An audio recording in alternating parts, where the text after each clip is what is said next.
পুঠিয়ার সন্ত্রাসী বাহিনী আল মামুন খান যিনি কিনা আজকে সন্ত্রাসী কর্মকাণ্ড করে শহীদ রাষ্ট্রপতি জিয়াউর রহমানের ছবি, খালেদা জিয়ার ছবি পুড়িয়ে ফেলেছেন এবং দেশনায়ক তারেক রহমানের ছবিগুলো ছিঁড়ে মাটিতে ফেলেছেন। এই আওয়ামী লীগ থেকে উঠে আসা এই বিএনপির রক্তচোষা বাদুর এই আল মামুন খান কিন্তু বিএনপির প্রত্যেকটা পুঠিয়া উপজেলা সহ পুঠিয়ার বিএনপির আতঙ্কের নাম এই আল মামুন খান। হঠাৎ করে আওয়ামী লীগ থেকে উঠে এসে বিএনপির বাপ বনে যাওয়া এই আল মামুন খান কিন্তু পুঠিয়ার প্রত্যেকটা বিএনপির উপরে নির্যাতন নিপীড়ন চালাচ্ছে।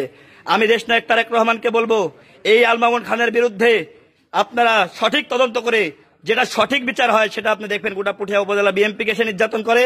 এর আগে হায়াত বাহিনীর সেই পুঠিয়ার প্রবীণ নেতা হায়াতের অফিস ভাঙচুর করেছে এবং গাড়ি পুড়িয়ে দিয়েছে এবং আমাদের আজকে 2টা গাড়ি পুড়িয়ে দিয়েছে। এই যে সন্ত্রাসী আল মামুন, যে সন্ত্রাসী নামে পরিচিত সেই আল মামুন দেশনায়ক তারেক রহমানের ছবি সহ আমাদের গোটা অফিসটাকে কিন্তু ধ্বংসস্তূপে পরিণত করেছে। দেখুন আমাদের অফিসটা কিভাবে ভেঙেছে, এখানে তারেক রহমানের ছবি তুলে নামিয়েছে এবং এই যে গোটা অফিস ভাঙচুর করেছে এই আল মামুন খান। এই আল মামুন খানের বিরুদ্ধে এই আল মামুন খান নিজে এসে নেতৃত্ব দিয়ে এই ধরনের সন্ত্রাসী কার্যকলাপ করিয়েছে।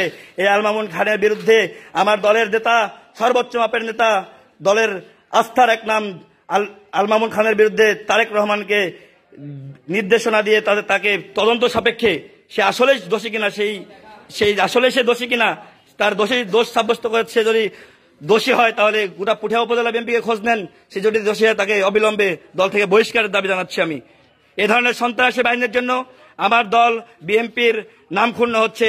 এ ধরনের সন্ত্রাসী বাহিনী পুঠিয়াতে 24টি পুকুর একাই দখল করেছে, পুঠিয়াতে 24টি পুকুর একা দখল করেছে এবং সমস্ত রাতের আধারে চাঁদাবাজি থেকে শুরু করে টেন্ডারবাজি থেকে শুরু করে টেবিলের নিচ দিয়ে হাজার হাজার টাকা চলে যাচ্ছে এবং মাদক ব্যবসা, টাফেন্টা ব্যবসা সহ এই হিরোইন ব্যবসায়িক আরিফ এবং হিরোইন ব্যবসায়িক জায়দুল, হিরোইনের শেল্টার দিয়ে ব্যবসা করায়, ফেন্সিলের শেল্টার দিয়ে ব্যবসা করায় এই বাবু, এ ধরনের মিজান ইয়াবার ব্যবসা করায়, এ ধরনের সমস্ত বিএনপির নামধারী সন্ত্রাসীদের আমি চিহ্নিত করে আমি সঠিকভাবে তাদেরকে বিচারের দাবি জানাচ্ছি।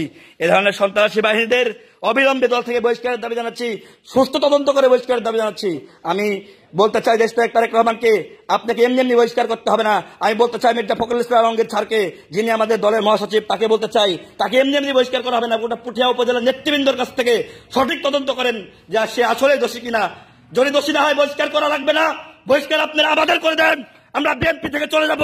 তবে এই সন্ত্রাসী বাহিনীর কার্যক্রমে আমরা আর কত নির্যাতিত হব। এ ধরনের সন্ত্রাসী বাহিনীদের অবিলম্বে শাস্তির দাবি জানাচ্ছি।